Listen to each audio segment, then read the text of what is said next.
बता दिया था आपको पहले, है ना। क्या होता है, क्या होता है प्राथमिक इंद्रधनुष। इसमें लाल रंग बाह्य किनारे पर तथा बैंगनी रंग कहाँ पर होता है, आंतरिक किनारे पर, है ना। कहाँ होता है, आंतरिक किनारे पर। इसमें नीचे की तरफ दिखेगा, इसमें कहाँ दिखेगा, ऊपर की तरफ, है ना। यहाँ पर प्राथमिक इंद्रधनुष कैसा होता है, तीव्र होता है, जबकि ये फीका होता है, एकदम लाइट पीच कलर में दिखाई देगा। इसकी कोणीय चौड़ाई कितनी होती है, कम, 2 डिग्री। ये भी नहीं है तुम्हारे इसमें, है ना, बुक में नहीं है, मैं बता दे रहा हूँ। इसकी कोणीय चौड़ाई कितनी होती है, 3 डिग्री। कोणीय चौड़ाई बोले तो कल बताया था कोणीय वर्ण विक्षेपण। कोणीय वर्ण विक्षेपण बोले तो दो रंगों के बीच के, किसके बीच का डिफरेंस, दो रंगों के बीच के विचलन कोणों के बीच का अंतर आपका क्या होती है, कोणीय चौड़ाई, है ना।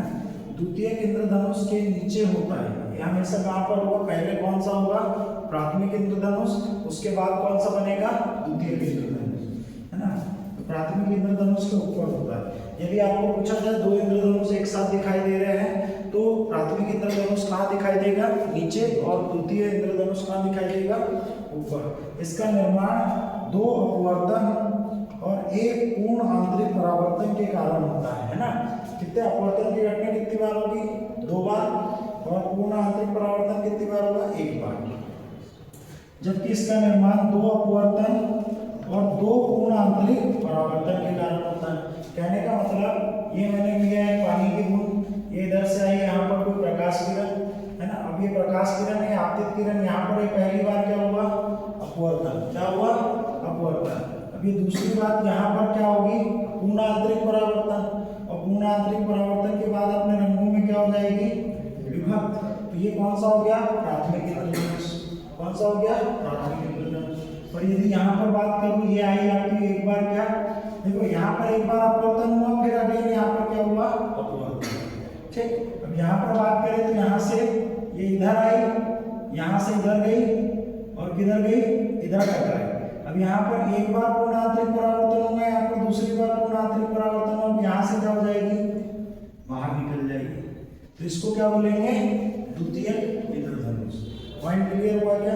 जो सबसे खास कॉम्पिटिटिव एग्जाम में पूछा जाता है वो क्या पूछा जाता है, 2 बार अपवर्तन, 1 बार पूर्ण आंतरिक, 2 बार अपवर्तन और 2 बार पूर्ण आंतरिक परावर्तन। इसमें जो आपके साथ एंगल बनेगा वो कितने डिग्री का बनेगा, 42 डिग्री का।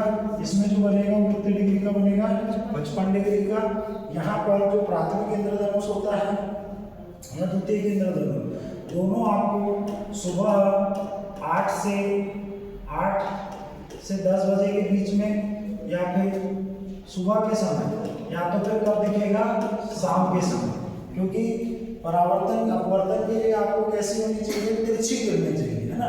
और 12 बजे के लगभग दोपहर के समय कैसी होती है, खड़ी, है ना। तो सुबह और शाम के समय देखने के लिए मिल सकते हैं आपको क्या, इंद्रधनुष। इंद्रधनुष ज्यादातर देखने के लिए कहाँ मिलते हैं, नैनीताल, है ना, नैनीताल उत्तराखंड, है ना। इंद्रधनुष के लिए जाना जाता है नैनीताल उत्तराखंड। पॉइंट क्लियर हुआ क्या, चलो। अब ह्यूमन आई भी नहीं है आपके इसमें, मैटर तैयार करके ला दिया था। अब यहाँ पर बात कर रहे हैं किसकी, दर्शन कोण। किसकी बात कर रहे हैं भाई, दर्शन कोण, है ना। दर्शन कोण बोले तो विजुअल एंगल, विजुअल एंगल। इसके बिना आपको सूक्ष्मदर्शी समझ में नहीं आने वाले। क्या नहीं समझ में आने वाले, सूक्ष्मदर्शी। मैंने कहा यहाँ पर ये कोई क्या है आपका उत्तल लेंस, और ये क्या हो जाए आपका मुख्य अक्ष, है ना। अब मैंने कहा यहाँ पर कोई क्या रखी है, वस्तु, क्या रखी है, वस्तु ओ रखी है, क्या रखी है, वस्तु ओ, है ना। और इस वस्तु से प्रकाशित केंद्र और मुख्य अक्ष के बीच बना कोण क्या कहलाता है, अल्फा। इसी को क्या कहते हैं, दर्शन कोण। क्या कहते हैं, दर्शन कोण। दर्शन कोण क्या होता है, मुख्य अक्ष और मुख्य अक्ष पर रखी वस्तु से प्रकाशित केंद्र से मुख्य अक्ष पर बनाया गया कोण क्या कहलाता है, दर्शन कोण। क्या कहलाता है, दर्शन कोण। अब इसका चूंकि प्रतिबिंब कैसा बनेगा, इधर ऊपर की तरफ, तो यहाँ पर ये अगेन वस्तु के प्रतिबिंब, ये क्या हो गया, इमेज। क्या हो गया, ये इमेज। इमेज और प्रकाशिक केंद्र पर किसके साथ, मुख्य अक्ष पर प्रतिबिंब और मुख्य अक्ष पर प्रकाशिक केंद्र द्वारा निर्मित कोण क्या कहलाता है, प्रतिबिंब द्वारा निर्मित कोण क्या कहलाता है, ये भी क्या कहलाता है, दर्शन कोण। और इसको किससे प्रदर्शित करते हैं, बीटा से। किससे प्रदर्शित करते हैं, बीटा से। यहाँ तक बात समझ में आई क्या? अब यहाँ पर कंफ्यूजन आ जाता है कॉम्पिटिटिव एग्जाम में, है ना। अभी तक आज तक अपन ने जो भी पढ़ा आवर्धन, वो कौन सा आवर्धन था, रैखिक आवर्धन। क्या पढ़ा था, रैखिक आवर्धन। अब हम यहाँ पर क्या पढ़ रहे हैं, आवर्धन क्षमता। क्या पढ़ रहे हैं, आवर्धन क्षमता। और आवर्धन क्षमता क्या होती है, इसको भी किससे प्रदर्शित करेंगे सर हम, एम से। और ये क्या हो जाएगी, प्रतिबिंब द्वारा निर्मित दर्शन कोण और वस्तु द्वारा निर्मित दर्शन कोण का अनुपात क्या कहलाता है, प्रतिबिंब द्वारा निर्मित दर्शन कोण और वस्तु द्वारा निर्मित दर्शन कोण का अनुपात क्या कहलाता है, आवर्धन क्षमता। क्या कहलाता है, आवर्धन क्षमता, है ना, याद रखना। अच्छा, एक छोटा सा प्रश्न, हमारी स्पष्ट न्यूनतम दृष्टि कितनी सेंटीमीटर की दूरी पर होती है, 25 सेंटीमीटर की दूरी पर होती है। कितनी, 25 सेंटीमीटर, है ना। तो ये अल्फा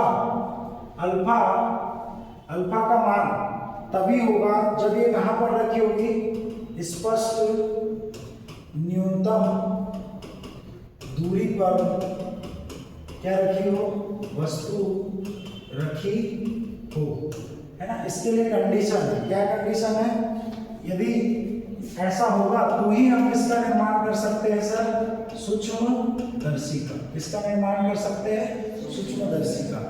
स्पष्ट न्यूनतम दूरी पर क्या रखी हो, वस्तु, स्पष्ट न्यूनतम दृष्टि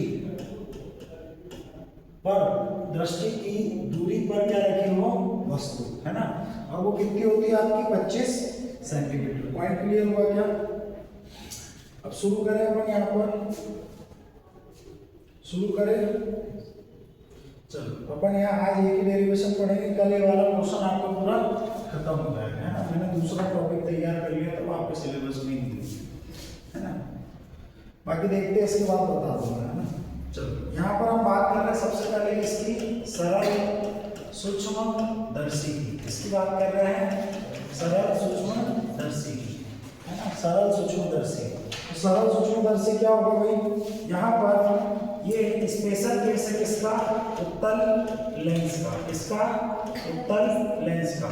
उत्तल लेंस में जब वस्तु कहाँ पर रखी हो, कहाँ पर रखी हो, जब वस्तु F और O के मध्य हो। किसके मध्य हो, F और O के मध्य। बेटा यहाँ पर F क्या है,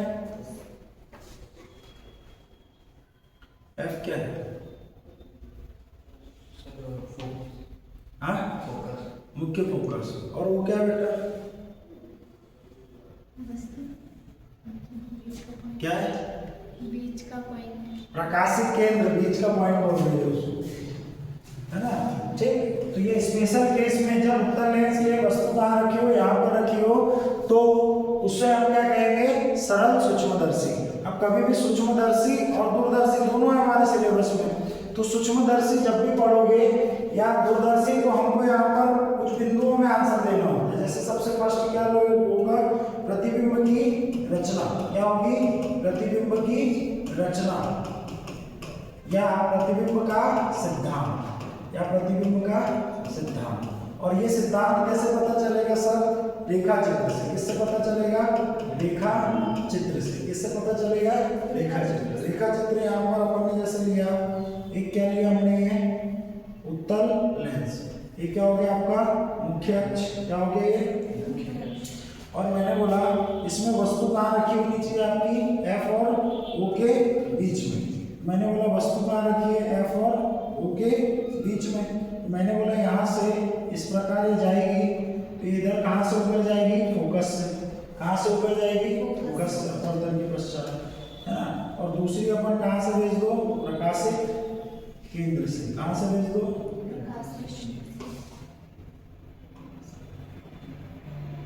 तो इधर मिला दिया, गलत बन गया।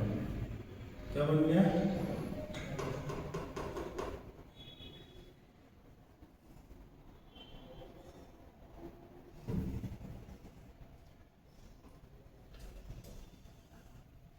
और इसको इधर की तरफ पीछे की तरफ बढ़ाओगे तो ये एक बिंदु पर आकर क्या करेगी, प्रतिच्छेद। क्या करेगी, प्रतिच्छेद।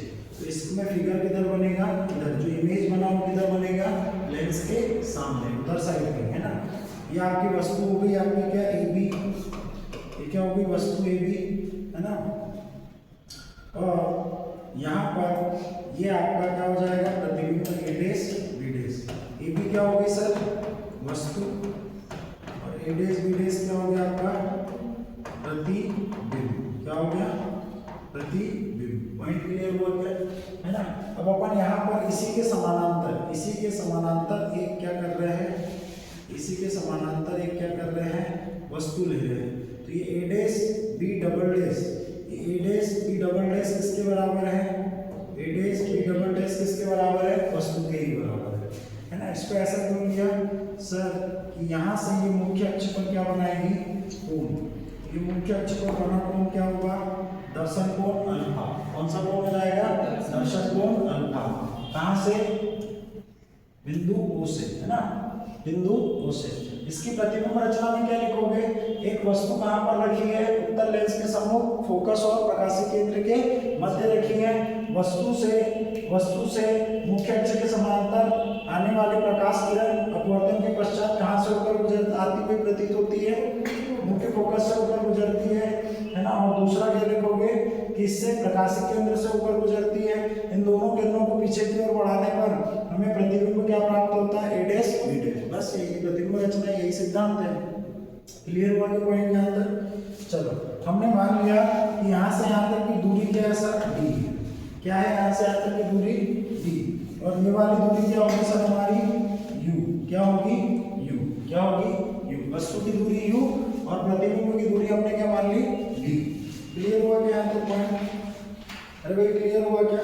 इसमें लगे तो आप डायरेक्शन बना दो, ये इधर जा रही है, इधर जा रही है, ये तो आपका हो गया। अब मैंने कहा कि ये वाला जो है, ये वाला जो है, ये कौन सा एंगल हुआ, कौन सा एंगल हुआ, ये प्रतिबिंब से बन रहा है, तो ये कौन सा हुआ, बीटा। ये भी क्या है, दर्शन कोणीय है। ये किसके साथ बना है, पर प्रतिबिंब के साथ। किसके साथ बना है, प्रतिबिंब के साथ। आई के बाद समझ में।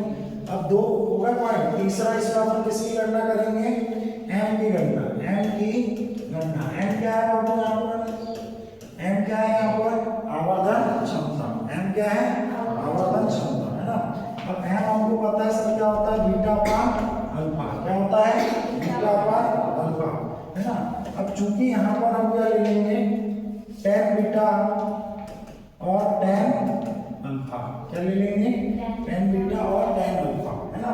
अब यहाँ पर देखो tan बीटा लिए ये वाले एंगल में, ये वाले एंगल में tan बीटा लिया तो क्या क्या बनेगा, फटाक से बता। tan बीटा लिए ये वाले एंगल में, ये एंगल में इधर निकाल कर बताते हैं, है ना। ये हो गया आपका बी डैश, ये हो गया ए डैश, यहाँ पर ये हो गया बीटा और ये हो गया ओ। ये वाली डिस्टेंस आपको पता है क्या है, डी है सर। क्या है, डी है। तो tan क्या होता है, लंब बटे आधार। लंब क्या हो गया, ए डैश बी डैश। लंब क्या हो गया,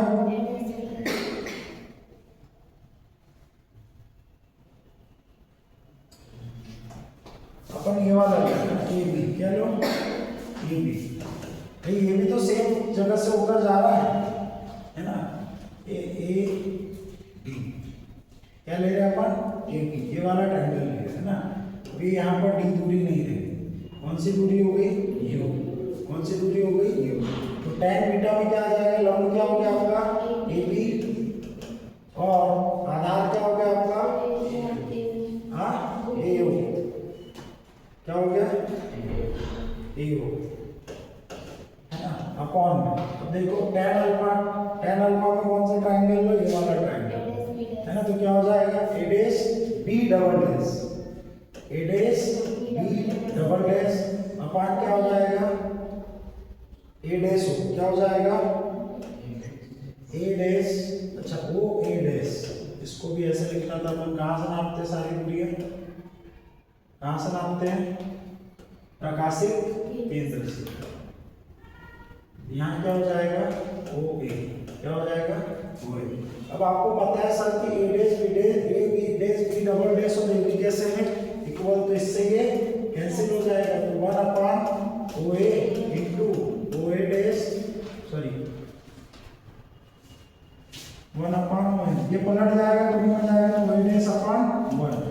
अब यहाँ आ जाएगा क्या, OA dash upon OA। OA dash क्या है आपका, बताओ फटाक से, OA डैश क्या है, OA डैश क्या है, D, क्या है, D। और OA क्या है आपका, OA क्या है, U। तो यहाँ पर आवर्धन निकल गया कितना, D अपॉन U। ये एग्जाम में यही निकालने के लिए आता है। Point clear. अब इस पर कुछ स्पेशल केसेस है, समझ में आया नहीं आया, कुछ नहीं है, सरल सूक्ष्मदर्शी है, इसमें स्पेशल केस ये है, यहाँ पर चित्र रचना है और क्या निकालना है आपको, आवर्धन क्षमता। क्या निकालनी है, आवर्धन क्षमता का मतलब कि वो किसी वस्तु का कितना बड़ा आवर्धित चित्र हमको दिखाएगा, है ना। जैसे मैं बात करूं, सबसे पहले जो सूक्ष्मदर्शी बना था वो सूक्ष्मदर्शी 40,000 से 50,000 गुना किसी वस्तु का आकार बड़ा करके दिखाता था। फिर इलेक्ट्रॉन सूक्ष्मदर्शी बना, कितना, 1,00,000 गुना आकार करके दिखाता था, कितना, 1,00,000 गुना। पॉइंट क्लियर हो गया। पर सूक्ष्मदर्शी के लिए हमारे लिए शर्त क्या है, वस्तु कहाँ पर रखी हो, स्पष्ट दृष्टि की न्यूनतम दूरी पर रखी हो। क्लियर। हाँ? क्या बोल रही है, तो दोनों तो इधर ही साइड है ना, विपरीत दिशा में, वो तो कटना ही है, माइनस से माइनस, है ना। यहाँ पर चिन्ह परिपाटी लोगे तो भी ये माइनस डी और क्या आएगा, माइनस, तो माइनस से माइनस तो कैंसिल हो गई। Point clear. अब यहाँ पर कुछ स्पेशल केस देखना है, क्या देखने हैं, स्पेशल केस। क्या देखने हैं भाई, स्पेशल केस। क्या देखना है स्पेशल केस में आपको, स्पेशल केस में आपको देखना है कि जब अंतिम प्रतिबिंब कहाँ पर हो, जब अंतिम प्रतिबिंब कहाँ पर हो, अनंत पर हो। मेरे को बताओ, जब प्रतिबिंब अनंत पर बनेगा तो वस्तु कहाँ रखी होगी, जब प्रतिबिंब अनंत पर बनेगा तो वस्तु कहाँ रखी होगी, हाँ, जोर से बोल बेटा, इनको सबको बताओ, फोकस पर। कहाँ रखी होगी, फोकस पर। फोकस पर रखी होगी मतलब प्रकाशीय केंद्र से किस दूरी पर रखी होगी, फोकस दूरी पर। मतलब सर U इक्वल्स टू क्या हो जाएगा, U इक्वल्स टू क्या हो जाएगा, F। इसलिए यहाँ पर आवर्धन क्षमता क्या हो जाएगी, D अपॉन F। क्या हो जाएगी, D अपॉन F। ये पहला केस है ना। सेकेंड केस में अपन बात करें, केस सेकेंड केस में क्या बात करें, जब अंतिम प्रतिबिंब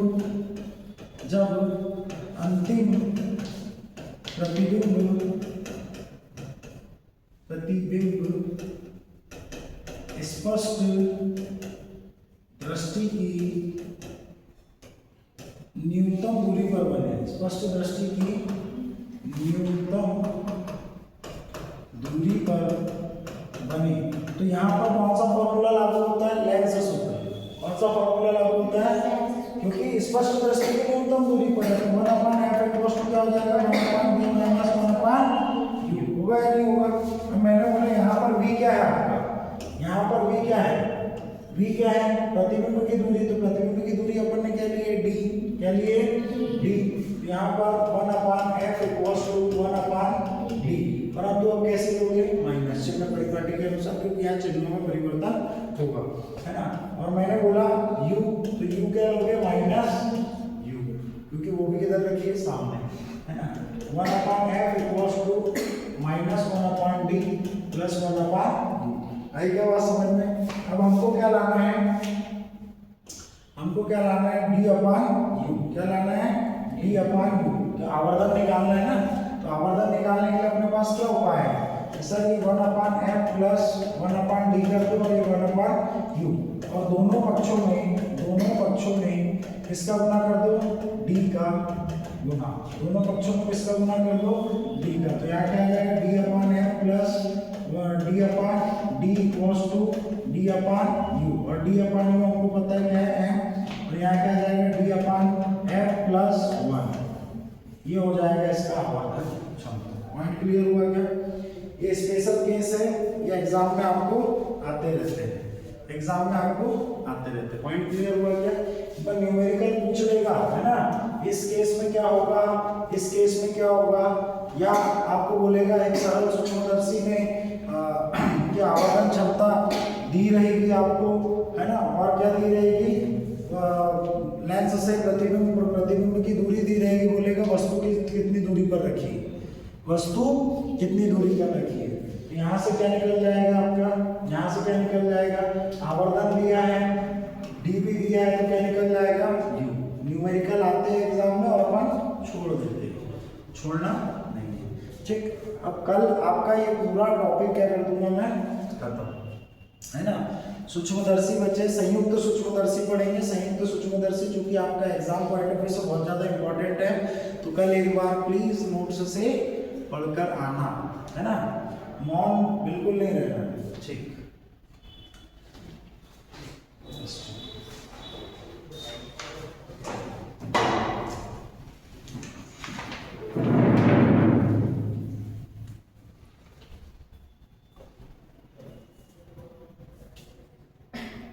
अच्छा